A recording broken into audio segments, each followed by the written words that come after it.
Hey everybody, this is Angela, your friendly neighborhood California Mojave gardener. And I purchased this product about a month ago. And I kept saying, I'm going to make a video, I'm going to make a video. Well, this time I decided to wait to unbox. And now is our unboxing of what I have. Make sure your knife is sharp because I had to sharpen my knife because it wasn't going through, and I was like, what is really going on? So I did sharpen up my knife, put it back down for safety. Now let's open this box up. Well, the way that this product was packaged was really, Now, what I really ordered nice. here, I found it Oh on yeah. Amazon. Let's pull this out It's of called here and Bliss. let's see what we got. Yes, Bliss. And if you know the Look at reputation of Bliss, It is they say dust it's that comes really good off. I know they products can't that they help have. it, but it was So what very, I am very going dusty. to try out And look at is that this air Bliss. packets that they put in there to make Look make how sure it didn't natural move. and nice I really they packaged it. appreciate It that. was really You know what cute. I'm saying? I really appreciate that. It does have a I little had bit to of wipe my powder hands on it, again. but it All is the right, Bliss this is Coco Coir. It's Coco premium Coir Coco by Coir. Now that Bliss. one Now I've been hearing good things about square them. is So literally it's by 10 Plantonics. pounds. Yes, I said So let's that go ahead one and square take a look at this gives because you I 10 really, pounds really, really of need Coco to do Coir. some things. Isn't that crazy? Now, as you can see, And it is totally 10 pounds of Coco organic. Coir. Yes, You said it is. 10 pounds. It is Yes, totally when you mix organic, it with which water, I am it loving. is 10 pounds of Coco So I'm just Coir. pointing It out is some organic, things to you guys. which is great. I love it.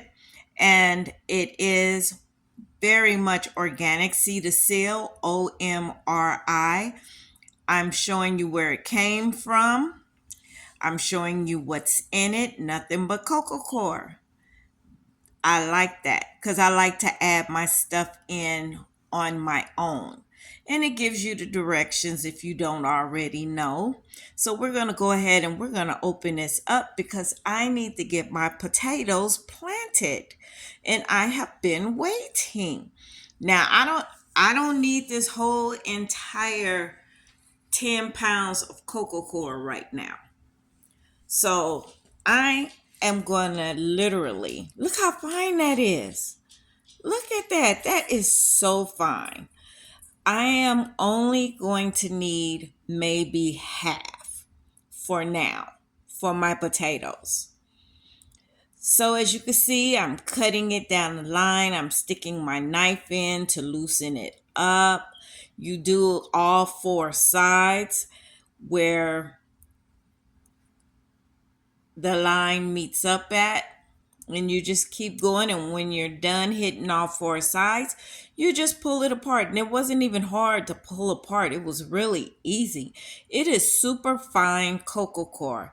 You can use this as a seed starter. It's so much better than the one that I had from the 99-cent store. Now you see I'm putting half of it back. So that's 5 pounds I'm putting back, and I'm sitting that out the way. Okay. And look at that. Can you believe that's 5 pounds? Wow. Now I want to show you how fine this is. Look at that. This is great, like I said, for a sea starter mix. Now we're going to go ahead and just add some water onto it. Scrape it down, break it up. Oh yeah. Now once you do all of this, if you do like I did and added a little too much water, now that I was still trying to break the Coco Coir up. It wasn't hard to break up, but it's easier if it's wet.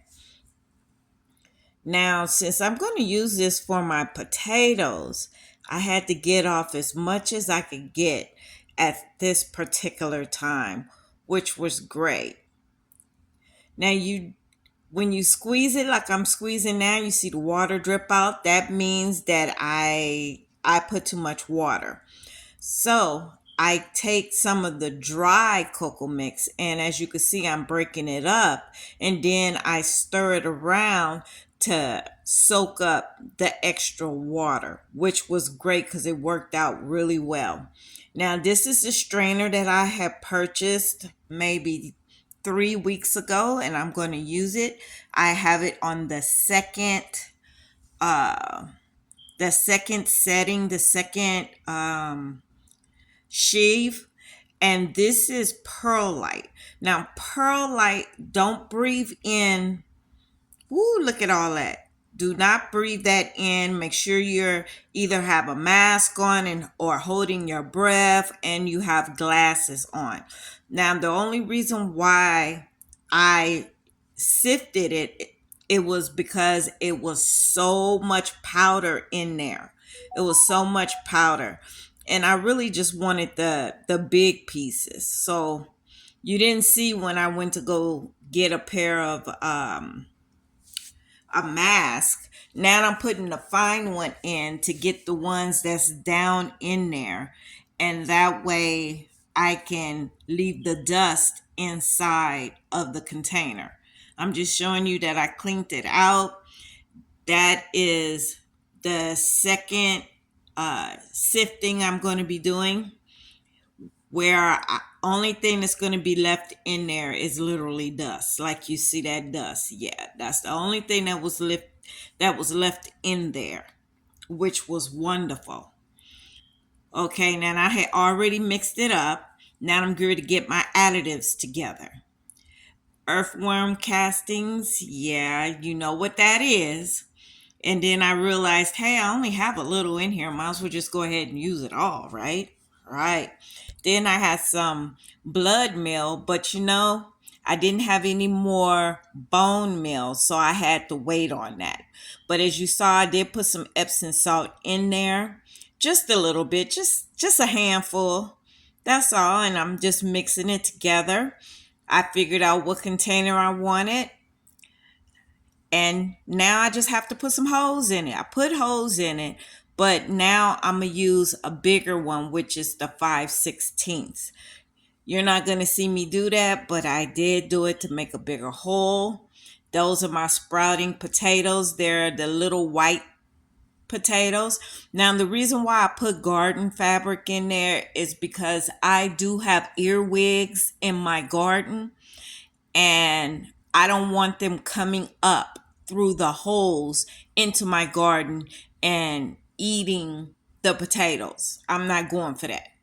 So that's the reason why I did that. I did 2 of these pink ones, and then here I'm just watering my garden. Reason why I'm watering it today is because I didn't water it yesterday, and today it was like really hot to the point where my celery was leaning to the left. You know what I'm saying? And then my Swiss chard was also leaning to the left. So I said, okay, they're stressing out from this heat. Sorry about that, y'all. They stressing out during this heat. So I said, you know what? I'm just going to go ahead and water them. And I also picked out the flowers out of my collard greens because they were trying to bolt. Yes, and as you can see, I'm moving. I love water. That water felt so good. Now I do have a hole in my holes. That's why I have that pink tub, and I'm pouring the water out of the pink tub. So I don't want to just have water all over the place. So I'm actually collecting the water that comes from my hose.